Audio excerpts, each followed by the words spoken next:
What's going on, people? And welcome to Man Knows Football. You're here with myself, Guni, and you are here with Eunice in what's been a very eventful day, both on the pitch and off the pitch. Obviously we had the FA Cup final. That's a cup that I grew up loving. What a great day out it is to go to Wembley. I'm actually from Northwest London as well, so I remember every final, whether Chelsea were in it or not, very, very fondly because it's just a whole atmosphere. So this is one of the reasons, from a personal standpoint, I never diminish the FA Cup because to me it's just part of my tradition. I absolutely love that trophy. And then obviously we've got the big news, and the main journos are starting to report. Your Romanos, your Ornsteins, and so on and so forth. That manager, now Chelsea manager, Xabi Alonso will be walking through the door at Stamford Bridge. And while that might be exciting to many because of the name, myself and Eunice are here to kind of bring people's feet down to the ground and just remind everybody the realities of what Chelsea Football Club has actually become. In fact, no, it's not Chelsea Football Club. It is CFC London. Yeah, until further notice. But obviously, before we get into the content and before I properly let Eunice greet everybody, make sure you please give the thumbs up, subscribe if you are new, leave your thoughts down there in the comments as well. And if you ain't used up that hype button yet, make sure you use it here on this channel. Get us on this algorithm. I'm actually on the way to 20k, so actually, yeah, I'm going to be putting out more content. This week has not been a great week. I've been very, very busy. It's my first video of the week, but next week I intend to, up the ante a little bit. But enough of all of that. Eunice, thank you very much for joining me, my bro. How are you doing? I'm good, G. I'm good. Pleasure. Yeah. I mean, congrats, bro. You're about to hit 20k. I mean, what a comeback. Yeah. What a comeback. So yeah, man. You'll be plaqued up in no time. Hopefully anyway. But yeah, thanks for having me on, man. Gonna be a good conversation. I mean, considering what we've uncovered tonight and Yep. what's happened. And yeah, rightfully so. It's about bringing people's feet back down to earth because not only have they flown off, I mean, they've left the they've left the ecosystem at this point. They've left the planet. They've gone through the atmosphere. So it's about, everyone wants to be, everyone's turning into Artemis, trying to do 3 Yeah. laps around the moon. Like, no. Everyone come back down to earth and let's talk reality because, yeah, it's as exciting as it may look on paper. Surely we can't be falling for the same things over and over again. Well, you would think so. You would definitely think so, and especially with the things that have been presented on this channel, on your channel, and Johnny Minerals' channel, you would think so. But that's definitely a topic that we are going to address on the Yeah. show, people. So definitely stay locked in. But I do want to start off, obviously, with the FA Cup final. Wembley seems to be a ground of nightmares for us because what is this? 7 losses in a row consecutively Bro, in a final at used to Wembley. be our second home. Like it's your first home, around your manor. So, bruv, when it's not the bridge, we go to Wembley. It used to be a guaranteed win. Now Yeah. it's a guaranteed loss. Yeah. Like it's a full-on guaranteed loss. And it was expected. You know what's mad? This is what's crazy. And this is how you know you've fallen. The reaction after the game was sad, man. Sad. I don't mean sad as in like emotion. No. Sad as in like, bruv, how did we get here? I'm seeing acceptance from everyone. There's acceptance from the fans because it was all expected. No one surprised. Everyone knew it was coming. I'm hearing Reece James say, aside from forget the result, in terms of like how we actually played, we went toe to toe with them. Bruv, I see Haaland kicking off in the last 30 seconds of the game because he got one thing wrong and he's about to win a trophy. And I'm seeing my captain come on and talk about how we went toe to toe with him even though we lost. I'm like, what? How did we get here? Do you know what I mean? Like that's the whole thing. There's an acceptance everywhere from the top to bottom. And it's sad that it's come to that because I would rather have fireworks and kick off and have the feeling like everyone is fighting for something rather than just everyone just expect and get it and accept and just pretend nothing's wrong. the fact that a club of our stature has gotten to this point is remarkable. Yeah. Remarkable. So Yeah. the performance itself, the game itself, yeah, I understood the setup from the get-go.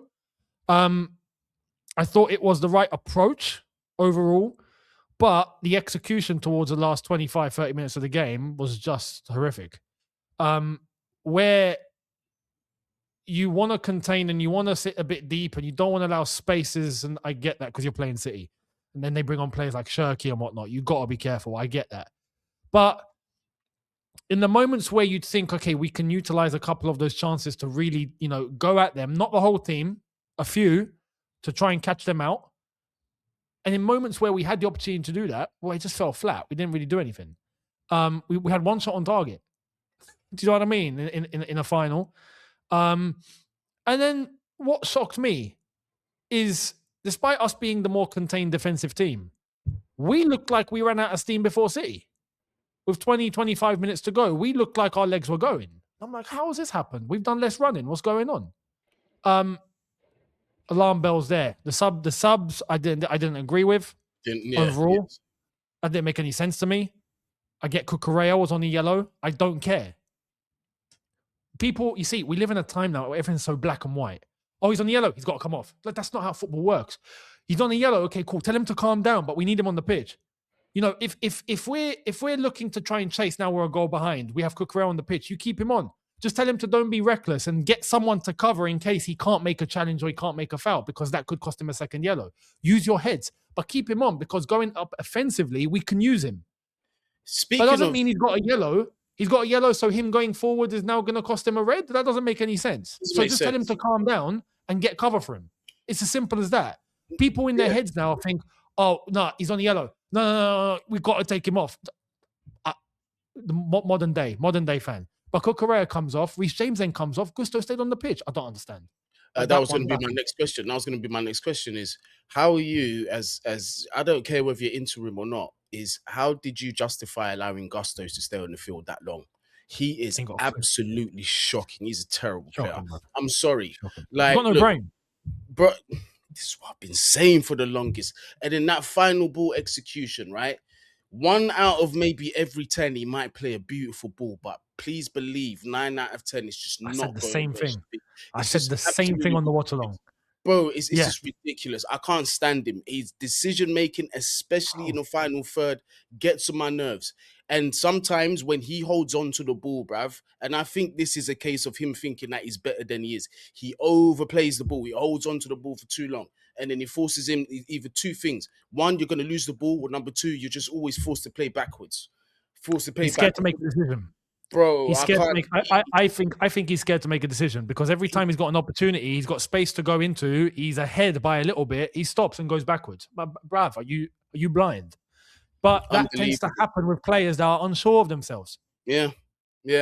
And then, like you said, Cucurella coming off. Why? He's an attacking threat in this team. And he's actually, whether you like it or not, he's a goal threat, especially when we're countering and going forward. You need as much goal threats as you can get on the pitch. So taking him off, to me, it didn't really make any sense when you could have bought off other players that were playing worse, i.e., for example, Gusto. He didn't have to be on the pitch. But it's, as you were saying at the beginning, like, the sad thing is, right, is as a Chelsea fan, this isn't something that we should be walking away and saying, well, what do you want us to do? It's Manchester City. They're this great team. Exactly. That's a disgrace coming out of our mouth, because we were the team that was just like, well, you can never write off Chelsea. And it was Man City that used to turn around and say, it's Chelsea. What are you going to do? These guys win trophies. But that title's even gone now. Bro. And, it's going to obviously lead us into the conversation of Xabi Alonso. But today, I'm not going to say it was the worst performance of the season. It wasn't. No. It didn't blow me away either, but it wasn't the worst performance of the season. But for people to be turning around and saying that, oh, we played a little bit better because the boys know that Xabi Alonso is coming and there should be a silver lining in that cloud, you are completely and utterly delusional. because it tells me more than just that surface statement. It tells me really and truly, if you think Xabi Alonso is going to come in here and make the difference to your satisfaction, it also simultaneously means that you think this squad is good enough to execute what it is that you're Exactly. thinking in your brain. So that Exactly. immediately tells me that you have no football knowledge whatsoever. The boys today have shown you exactly just how far they're going to go. And they've shown us since Clear Lake have come here.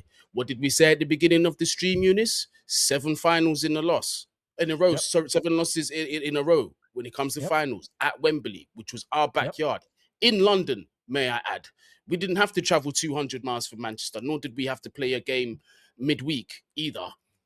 Nope. And yet Facts. they're still coming to basically what's our backyard and getting the result against us and going back up the M1 with a trophy.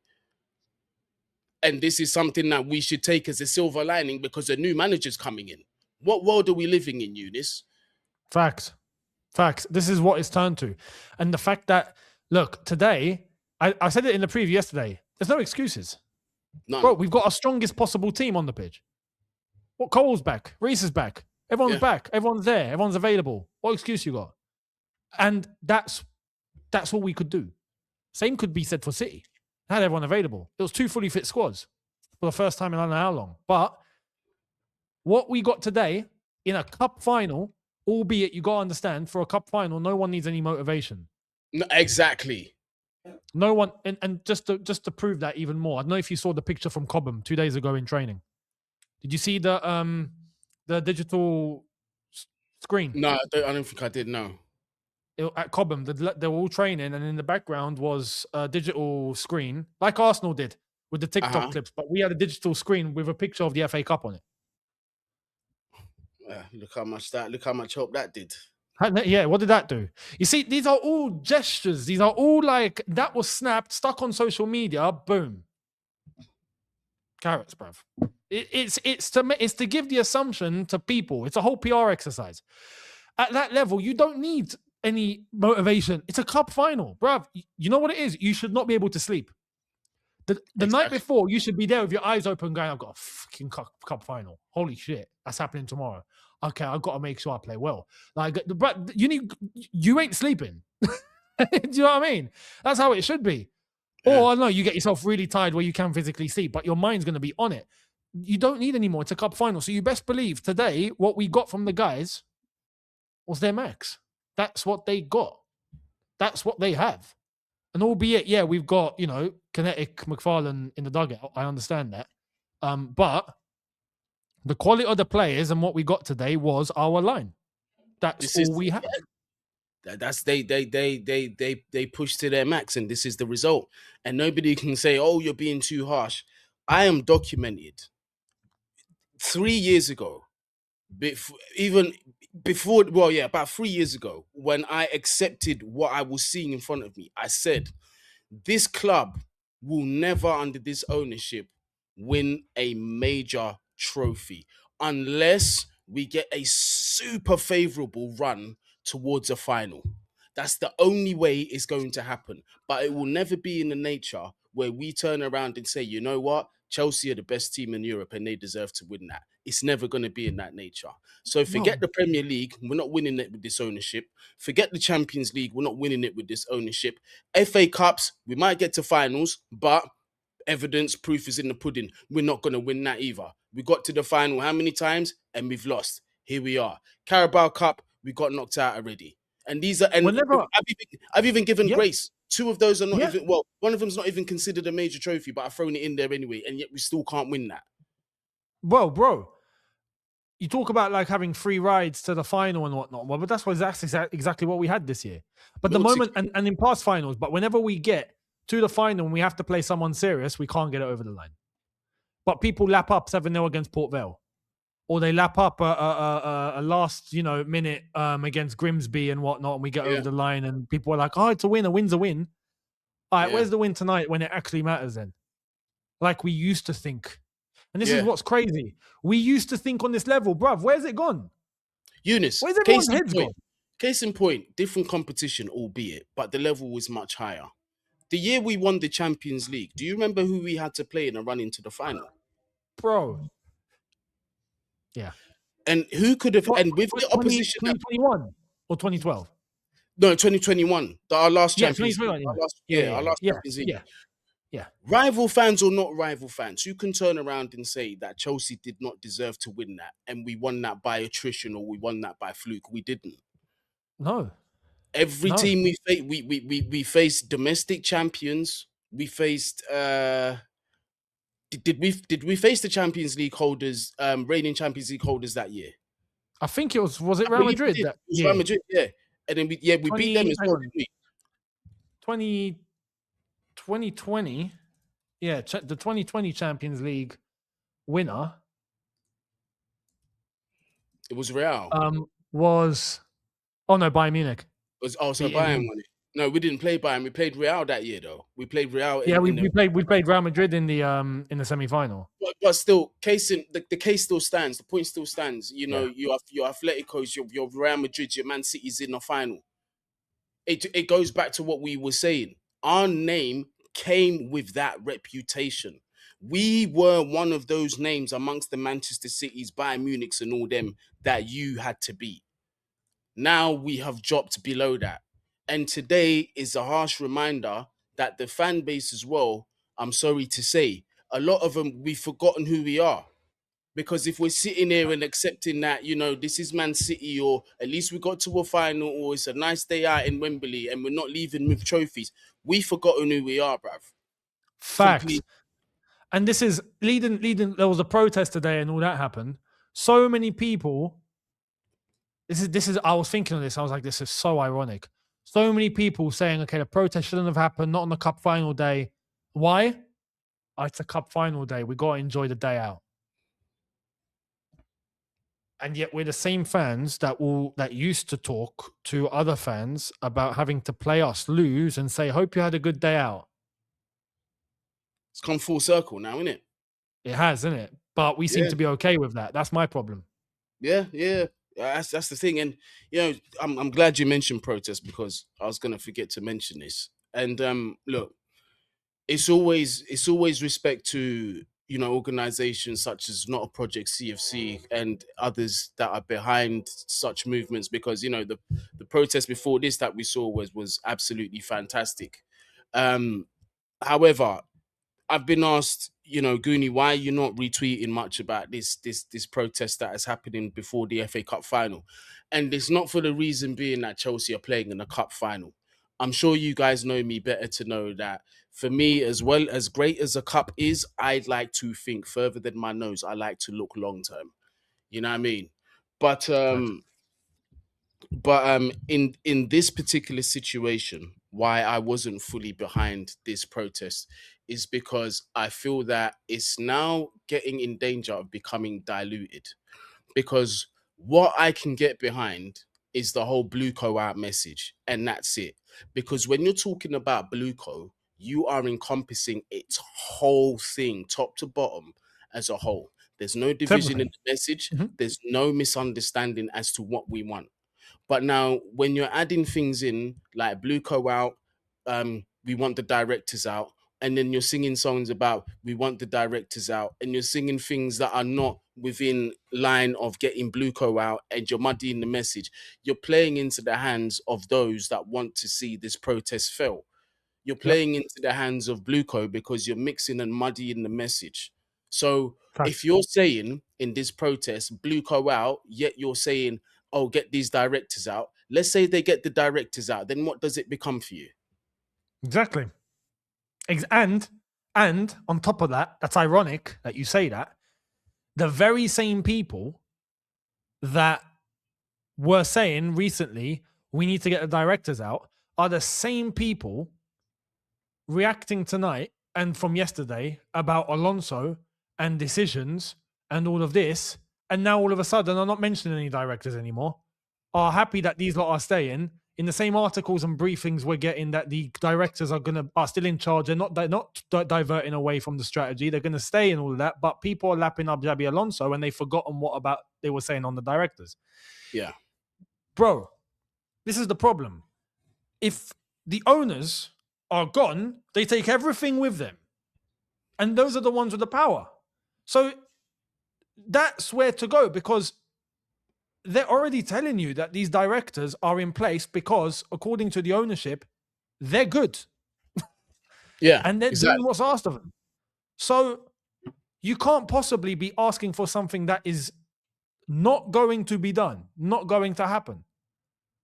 Exactly. But when it comes to the ownership now, they're the ones that hold all the keys. They're the ones that are running this whole thing, this whole operation, and they're the ones that are justifying why the directors are still in jobs and getting pay rises. Exactly. So I don't understand the contradictions at all. Well, I mean, we do. Realistically, we do. There's many reasons. But yeah, it's mind-boggling. It's mind-boggling. But in terms of the protests and all of that, yeah, I completely agree. And that's what was getting sung today. Yes, there was some blue co out and whatnot, and then there was some directors out and all of that. And you best believe now this whole Xabi Alonso thing is going to turn into an exercise to calm everyone down and to get everyone on board again. And people are they're going to fall for the same script again. They're going to fall for the same nonsense again. And for the protest, I mean, I'm glad that BBC covered it. They showed it on before the game. They were going over it in the studio. They spoke about, owners and whatnot. Cool. But yeah, message dilution. You best believe we're going to see a lot of that now.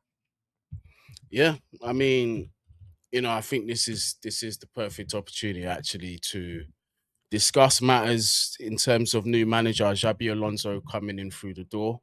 And I think it's great that you started off with PR, because this is the only thing that the club seem to be good at. And we have an ex-player who has been seeing through all the BS for a very long time, and has actually spoken out in relation to the timing of the Xabi Alonso appointment being confirmed, which I think he's completely right. I think I'm going to have to zoom in a little bit. Forgive me, people.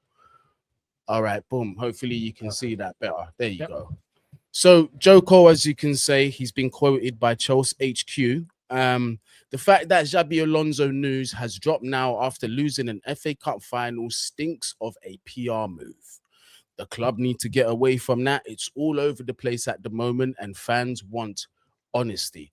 Fair play, Joe Cole. I would turn around and be surprised, but Joe Cole has been one of the most honest and outspoken ex-Chelsea players in the media at the moment, and that's something that I'm very, very grateful for, because in comparison to others who've got the opportunity to speak, who are once ex-players, they, for whatever reason, are choosing not to. They're choosing to be a bit more reserved about their voice. But Joe Cole, he says it as it is.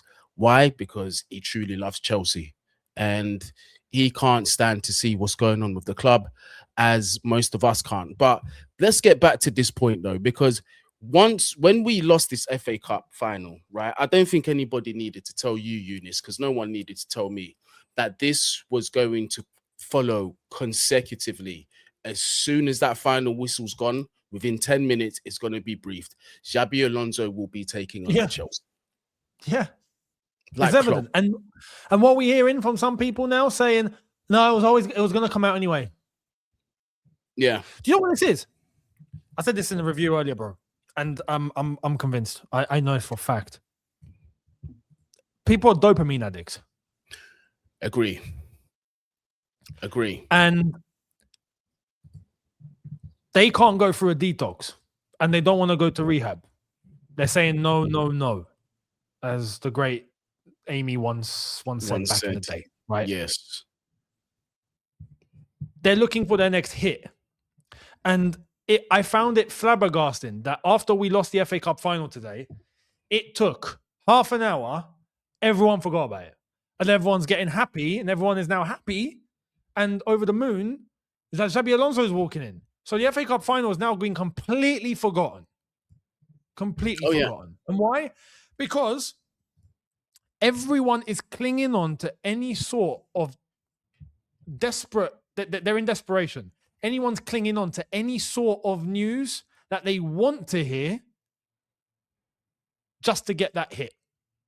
And that's it. That's it. They just want to feel good by any means necessary at this point. They're that desperate that they've let it cloud their judgment and cloud reality.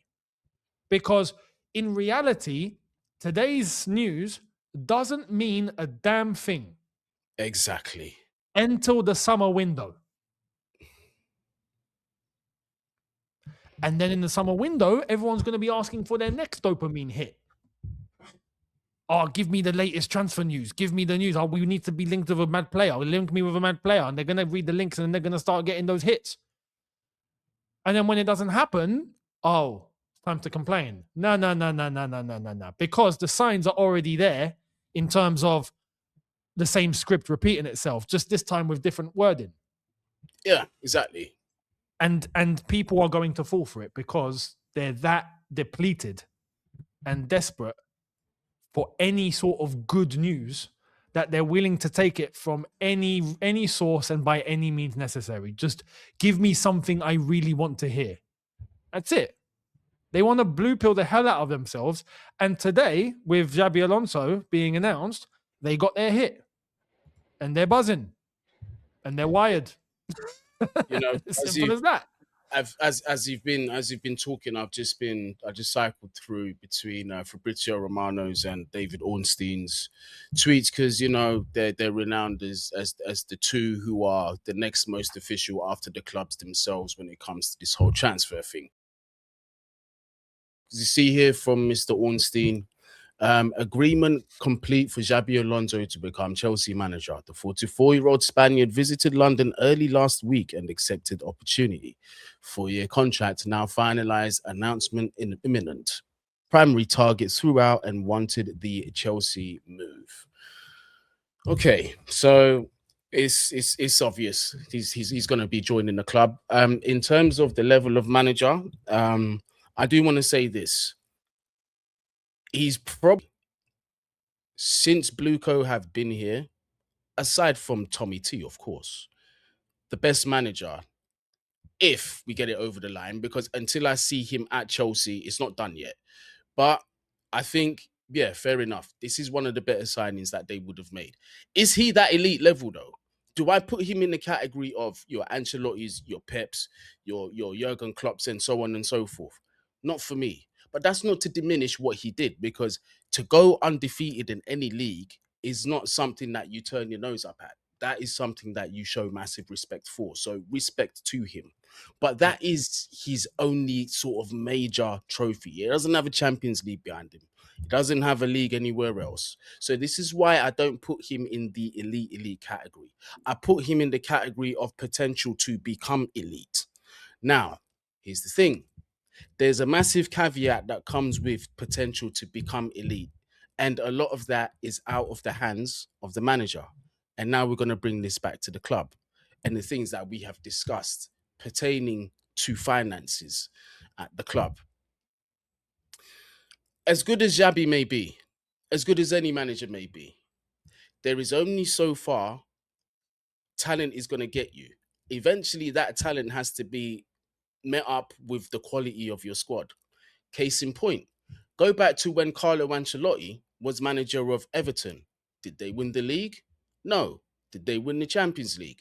No. What trophy did they win? But after that stint, are we going to turn around and say that Carlo Ancelotti's finished? Absolutely not. Because what happened when he left Everton and he went to Real Madrid? The quality shone through. And it wasn't just fluke, because they didn't just do it once, they didn't just do it twice, they done it several times. The quality that's available to him. Because that is called meeting your talent in the middle. World-class manager, world-class or borderline world-class squad is what is going to give you what you're looking for in terms of competing. Now, Eunice, let me ask you. This current squad as it is, untouched, do you see Xabi Alonso doing anything special with this squad as it is? No chance. If Pep Guardiola was to come in instead of Xabi Alonso, do you see him competing for a league or a Champions League with this squad? No chance. Because it goes back to the original principle, right? There has to be a level of talent available to these managers for them to execute what it is that we're looking for. So, Eunice, my question to you is, how do we propose on executing for Xabi Alonso so we can see the best out of this quote-unquote potentially elite manager? How are we going to do that? with this squad, knowing what we know? It beats me. At this point, I ain't got a clue. Like, we've gone into detail about resources, finances, everything that's meant to, influence these sort of stuff. We're depleted of cash. We've got financial issues. There's things to meet if we're in UEFA. There's settlements. There's all of these things. We're not in Champions League football anymore. We might not even make European football anymore. I don't get where it's coming from. Unless we sell, and even then, because we already know how much of a problem the finances are with the team, even for the next year or two. Yep. So for things to be able to plug a hole, that cash might actually have to be used. It's not just, okay, we're going to sell players, make money, we can buy now. Like, it's not that easy. It's not that straightforward. But if we were to recoup a big amount of money from sales, only then could you think about getting a player or two. However, you'd have to sell your best. You'd need to get big money. You can't get big money from selling the lap. Do you know what I mean? Like, it's or selling any kids that we're trying to flip. You can't even break even right now trying to sell the lap. Bro, no, like Enzo would go for sure. You'd have to think about Cuckoo or if João Pedro actually has interest from Barcelona and they're going to trigger that or not. Chelsea would have to approve that because he's only been here a year, so that would be in Chelsea's hands. But without that sort of big money, forget it. We're going to be, we're going to be living around there for low bargain. We're going to be going for free transfers. We're going to be going for anyone that we can maybe get on a nice little deal, and that's it. And that's all we could possibly do. And I don't see how that helps the ambition of someone like Xabi Alonso. I agree. Look, Xabi Alonso right now, in terms of the list of managers that we had available, or coaches, I'm going to mention about that in a sec, actually, was the best available. For sure. Best available. And I respect the job that he's done at Bayer Leverkusen specifically, right? I will also like to say that when he did get Champions League football with Bayer Leverkusen, it didn't go as smoothly as the year before, did it? As well. So that's something to bear in mind. People forget that. He got second, way off Bayern Munich, but second, good position. Lost to Bayern Munich in the Champions League, funnily enough, as well, in the last 16 when they drew against each other. And got to the semi-final of the Cup rather than win it. So it's a step back on every single front, right? Then he went to Real Madrid, and again, Real Madrid has its own, issues and whatnot. I don't think it was entirely him, but managing big egos and big players and whatnot apparently was an issue. Now, with this whole thing that we're seeing tonight, it's being touted that Alonso's coming in as a manager and not as a head coach. That's very interesting. And as far as I'm concerned, I don't know about you, I don't buy it. I don't either. Not for a second. He'll be given the title. He'll be made to feel comfortable. But when it comes to the nitty gritty and it actually comes to the say and the decisions and whatnot, it's the same people running the show. Then they're just going to back up. No chance. No chance. And this is the thing is, we have seen this ownership operate for the last 4 years. And this is why I'm very, very disappointed in some of the reactions that I'm seeing in relation to this. Some of them are from people that, I have good friendships with, and it's just like, have you forgotten what these people have done over the last 4 years? And let's say if what they were saying, there was even a semblance of truth to it. What part of you trust them to even recruit properly a second time round? Well, no, bro. It's not even just that. Like that. This is the problem, and it depends if you can read it between the lines and if you're awake enough to be able to see it. Unfortunately, many people are not. But the language that we've been hearing has been made to seem like it's heading in a new direction to get people hyped and excited. Yeah. But then what do you do in a circumstance where you read something new and you see the headline on it and you see everything? What do? Well, you go and read the fine print, don't you? You go and read those little things that no one's really going to pay attention to. And what does it say there? Sky Sports have put it up today. Sky Sports have said that he will be involved in Chelsea's summer transfer business like all the club's managers before. Yeah. Don't quote me. That's Sky Sports talking. I saw that. What does that mean? You know, and then And then look, Chelsea are looking to add experience to their squad by signing several ready-made first-team players or someone. They keep mentioning Premier League ready-made. What, like Tosin and Garnacho? Because they were Premier League ready. yeah, because they're smart. They don't put context to what they're saying. Because like when they say Premier League, it's like, well, it can be anyone as long as they've been here for more than one season. That's Premier League experience. They don't specify. There's no like because at least with Roman or when it was us, it was they would name a specific name and that name would be a top 5 performer within the league over the past several years at the very least. But this is a disgrace. But look, Simon Phillips, somebody that I know personally, but the people that I all know personally knows that if I disagree with what you're saying, I will definitely call you out. And I'm not gonna do it disrespectfully. I'm not gonna be calling names or cussing at people. I ain't gonna do that no more. But this here is mad. Mad that people are still being negative after that, referring to the FA Cup final. Yes, we lost. The owners have messed this club up big time. Okay, cool. But today and the future with hopefully Alonso is encouraging at the least. On what Simon, evidence? this is my thing. Based on what exactly? Because It's we've got a new based on manager hope. before. It's based on hope. Eunice, Again, my dream car, right? One of my dream cars is an Aston Martin DB9 or DB7, whichever one, banging choice. right? Banging choice. If James you Bond gifted, up in there. if right, if you gifted me that car, right? Just the frame of that car, and I see it from the outside, yeah, I'm gonna be ecstatic. But when I get Yep. closer to that car and I open the door, and there's no seats, no steering wheel, no gearbox, basically nothing inside the car. This is exactly the situation that we're in to some. Well, to me, at least. I'm not even calling Alonso and Aston Martin DB9. He's going to be the tier below, right? A DB9 is an Ancelotti and those type of guys that have been there and done it. But the He's point now the stands. A6.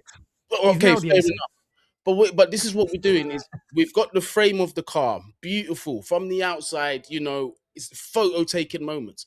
But when you get closer and you look inside, hold on, there's no steering wheel. How's this car gonna move? There's no seats. Where am I gonna sit down? There's no gear stick. How are we gonna shift gears?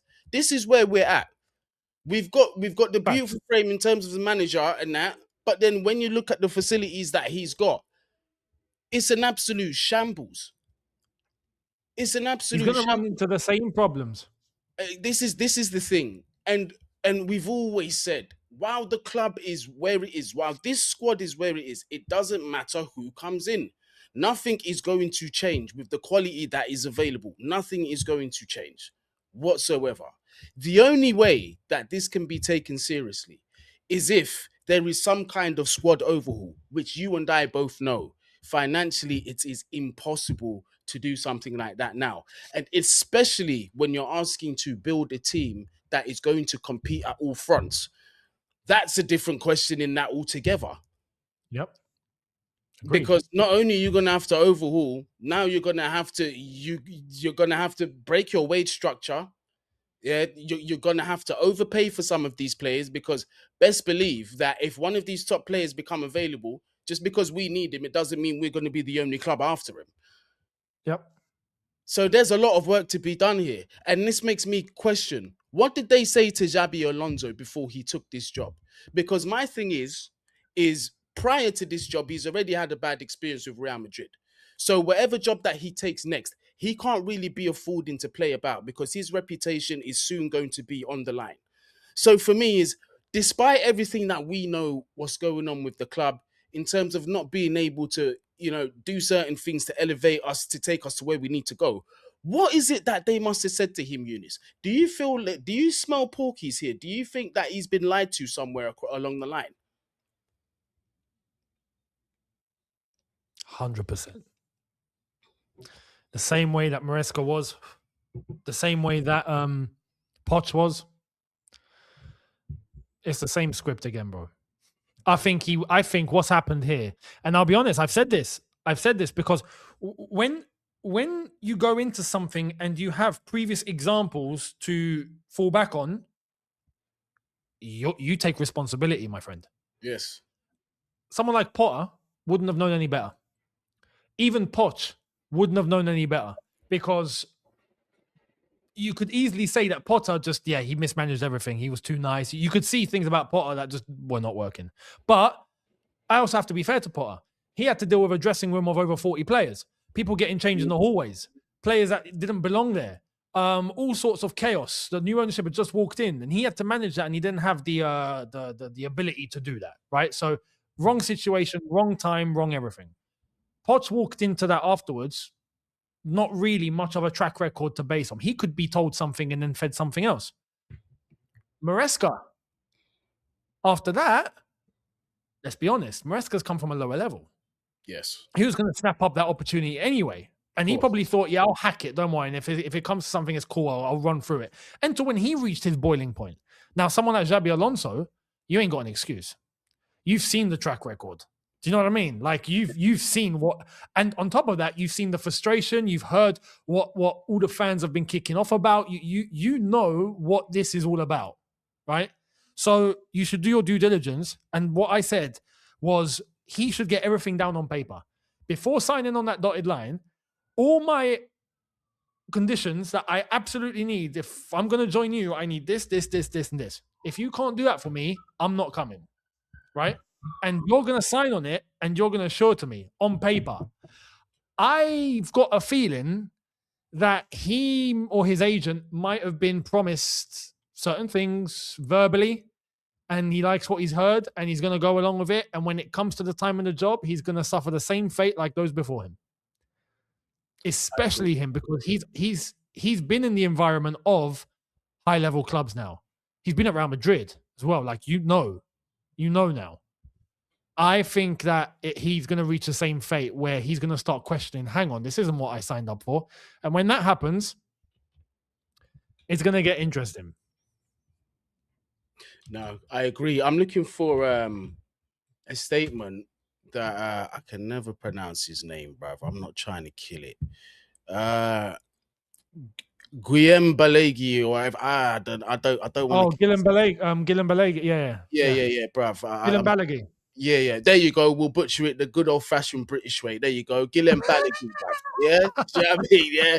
Yeah. Fucking good old Gilliam, yeah? All right. So there was a tweet.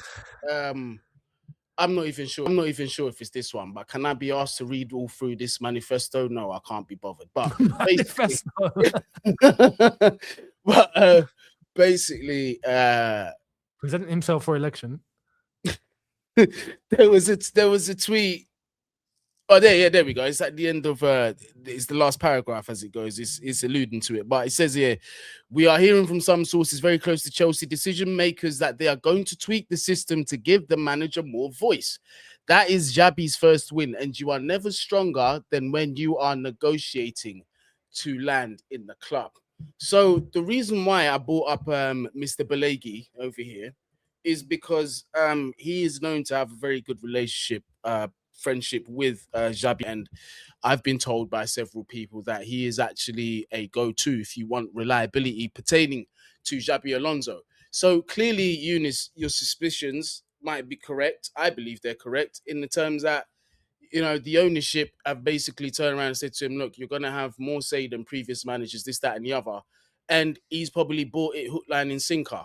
But, you know, we've been here 4 years as fans, and we've seen how they operate. And I fully share your sentiment, bro. Xabi Alonso should know better. He has also had front row viewing of what's been going on at Chelsea for the last 4 years. He's seen it. Yep. He's watched the transition go from Chelsea being one of the most powerful European powerhouses to where we are now. He can't, if he hasn't, then I don't know what rock he's been living under. Facts. And bro, look, do you realize the wording in that? You just read it out, and we've heard it time and time again over the last few weeks. They're going to tweak the system. Yeah. They're going to tweak. Yeah. Tweak. I'm surprised no one's questioned that. What? We're only tweaking. Bruv, this needs an overhaul. What do you mean tweak? We're going to do people know what a tweak is? This is a tweak. Yeah, this is a tweak, right? This bottle cap is on there. I'm gonna tweak it. Yeah. Bing. There you go. That's a warrants tweak. What's change. changed? Yeah. Bruv, nah, we need that. Bruv, get rid, start again, go again. We need an overhaul. Nah, but they're not going to do that. And then we hear today, oh, they're happy with the strategy. The strategy is not actually going to change, but there's going to be a minor, again, this sort of tweak. Bruv, that tells you everything you need to know. They are putting things out there just to get people to believe them. Absolutely. And I reckon Alonso, look, what's the worst thing that can happen to Alonso here? Realistically, if we're looking at this, if it turns into a shit show as well, there is a chance. Obviously, it reflects badly on him, but there is a chance it reflects more badly on the club. And I think he probably thinks he's got that bargaining power because the club has been such a shit show that he can still just get paid, take what he's got to get, and be like, you know what? People are not actually going to blame me completely because look at your track record. He might be going in with that sort of sentiment as well. You never know. Because at the end of the day, for these guys, look, it's a profession. It's a contract offer. It's money. It's millions. Yeah, exactly. And we also have to remember, because people are talking about Liverpool, he was apparently in discussions with Liverpool in 2024. And it never really happened. And now apparently they've not really gone back in for him. So he's probably thinking there's no reason for me to hang about and wait in this case. As a job offer, cool. Premier League. And if I do well, I look unbelievable. If I don't, it's all right. I might be okay because the club can take the flag. So if he's gone in that sort of route and just gone, yeah, okay, you've told me what I want to hear. All right, cool, let's get it done. I'm just saying, in the season, when it comes to the window, when it comes to, the meat and potatoes, that's where it could get sticky. Let's see. Let's see. Let's see. And for this manager, look, my stance will never change. For me, the last problem will always be the manager, regardless of whether it's a Rafinha or whether it's a Pep Guardiola that's sitting there in the dugout. They will always be the final issue for me, the smallest, most insignificant issue, because until this ownership is out of the door, I do not trust anything to change. I do not believe things will get to the point where we need it to get, purely because we basically had an unlimited budget and basically a free reign to go and do whatever we wanted without any types of issue. And this is what we've been served up, right? Facts. And now there's talk about, this second project and it has to be led by João Pedro. I don't want you leading the second project because I saw how you decimated it the first time round. Simple. It's that simple. And I'm grown. And again, that's wording. Yeah.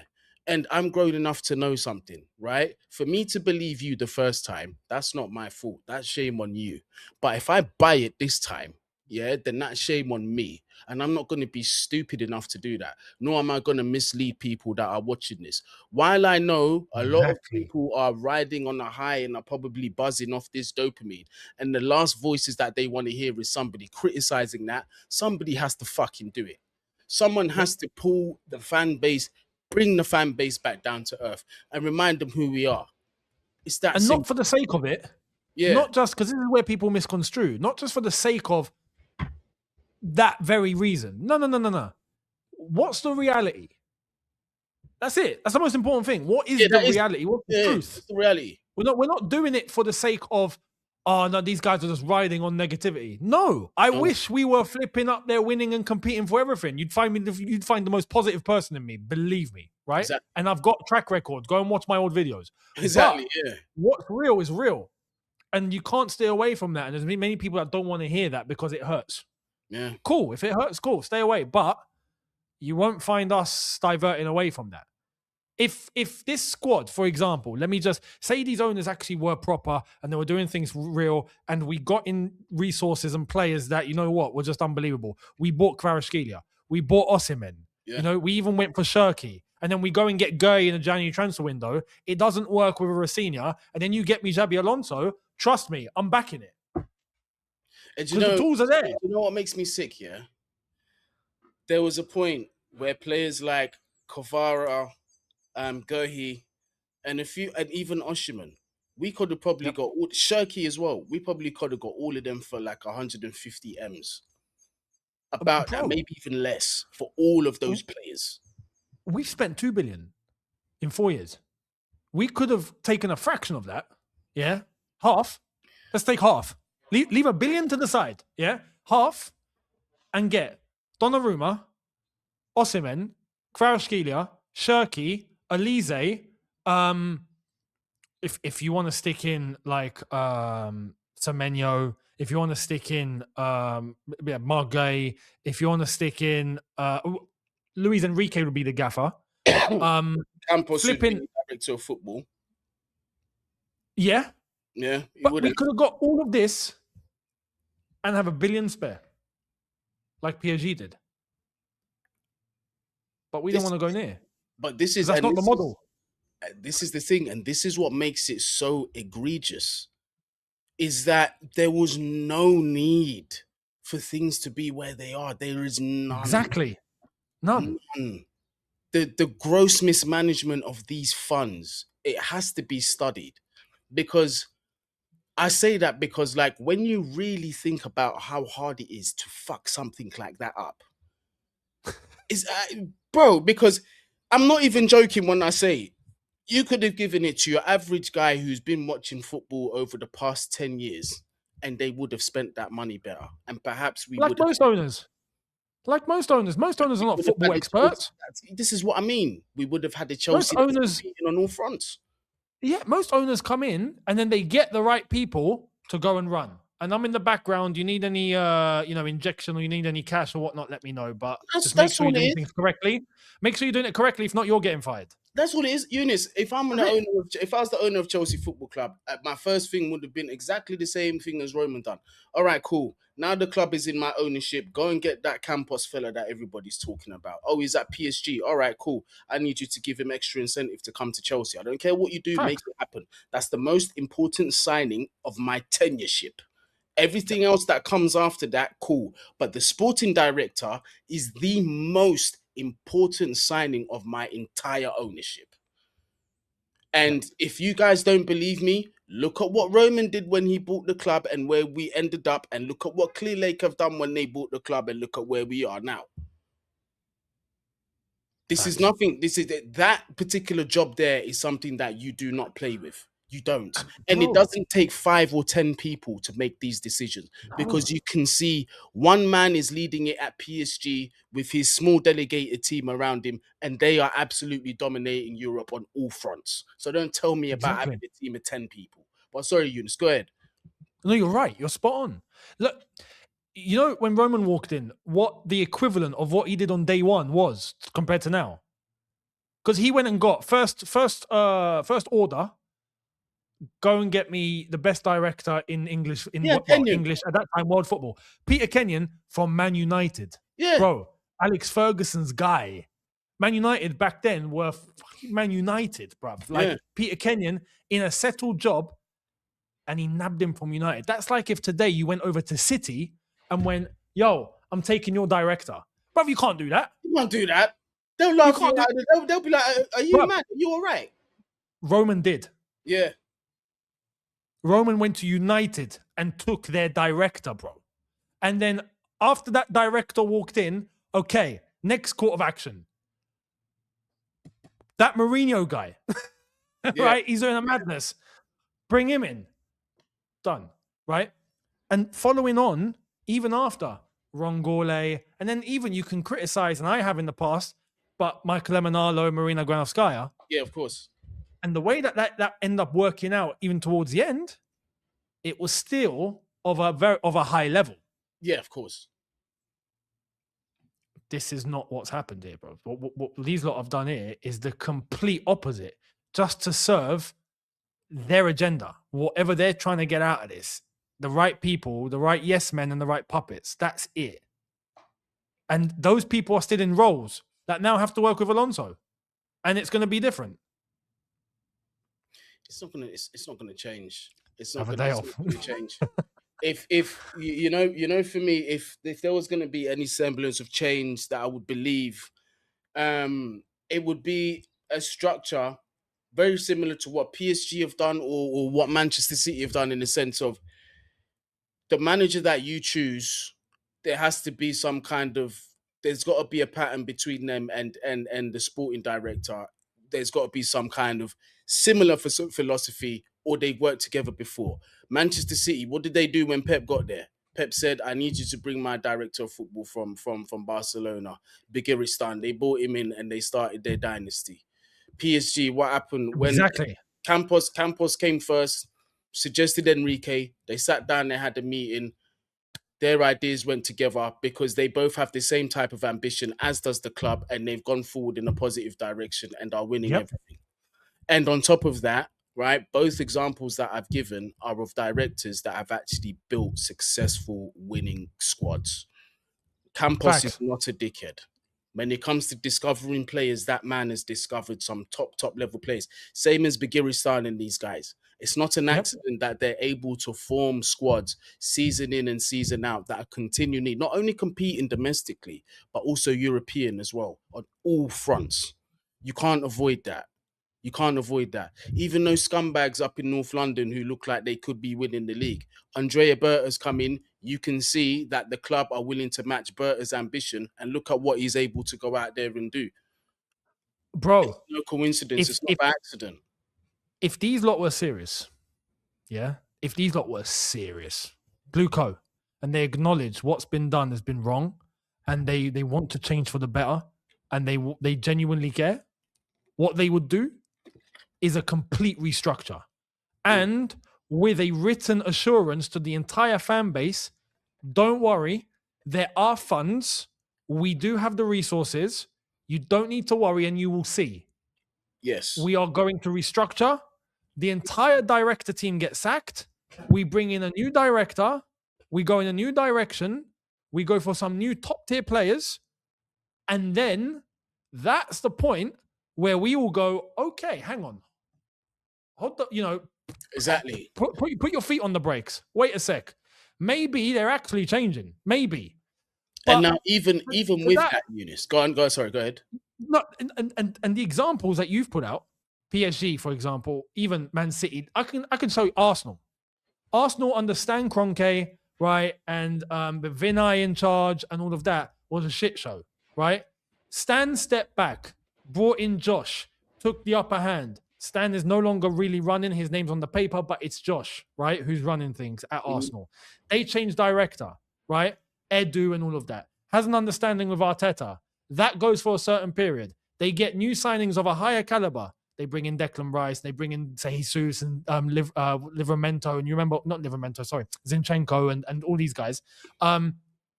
Bit by bit. And then they start bringing in Zubamendi. And they start bringing in other sorts of players, right? That are like, oh, okay, they're actually moving pretty serious. They bring in Andrea Berta. They change the sporting director after Edu steps away. But they go and get a top caliber sporting director.